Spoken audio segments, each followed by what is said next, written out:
Well, good morning. It's a very chilly November morning here as I record this video, early in the morning. Behind me you can see the hills just east of Echo Bay. It is Christ the King Sunday here at our church as we celebrate. Wherever it is, whenever it is you're watching this, God bless you. But this morning we're waking up. We don't follow the Christian calendar very rigorously at Faith Baptist Church, observing every Christian event in that liturgical calendar. But there are some days that it's worth stopping and taking notice of. And I think Christ the King Sunday, the last Sunday of the calendar year, the Christian calendar, is worth stopping and remembering. We're about to start the Advent season next week. But today we celebrate Christ the King. We're in a series on 1 Peter right now, and that's an important theme in the book of 1 Peter. Let me read for you from 1 Peter 4:10-12.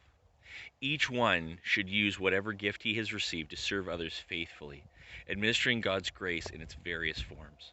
If anyone speaks, he should do it as one speaking the very words of God.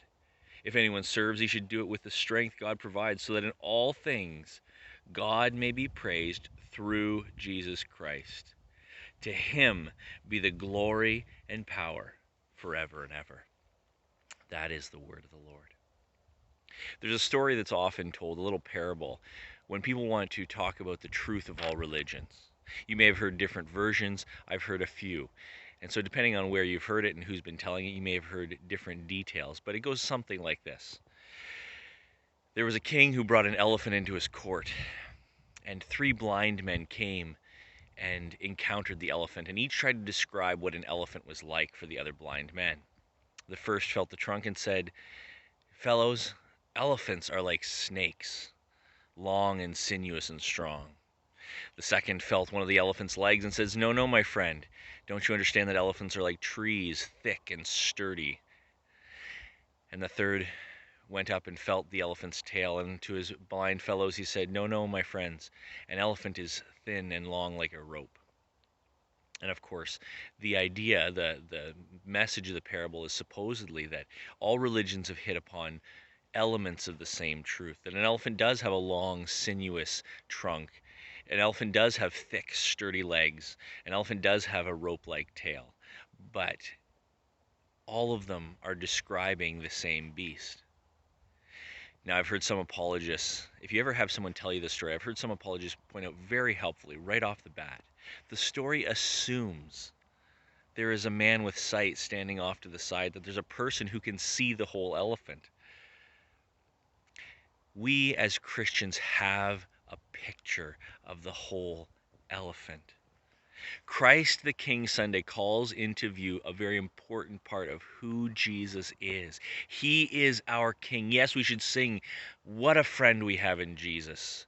We should sing, "Wonderful, merciful Savior, gracious Redeemer and friend." Absolutely. But he is the King. In Acts chapter 2, Peter writes, "Therefore, let all Israel be assured of this. God has made this Jesus, whom you crucified, both Lord and Messiah." Paul talks about the victorious procession. Christ has conquered us. 2 Corinthians 2:14. Paul says that if you confess in your heart that Jesus Christ is Lord, if you confess with your mouth that Jesus Christ is Lord, and you believe in your heart that God has raised him from the dead, you will be saved. That's Romans 10 verse 9. Jesus Christ is King. We cannot miss this fact. There is a King on the throne. Now, you might be wondering why I'm up so early on a cloudy day like this, out in the cold to record this video. Well, it's because right now, even though you can't see it, the sun is rising over those hills behind me. We live with Christ the King, our good Lord, and we wait for his return. And some days it's going to take faith. We know that Christ is the King. We know that all things are under his authority, but it feels often like there is no king on the throne as we live here and now. You're going to have to take my word for it. The sun is peaking those hills behind me. It is cresting those hills. It is sunrise.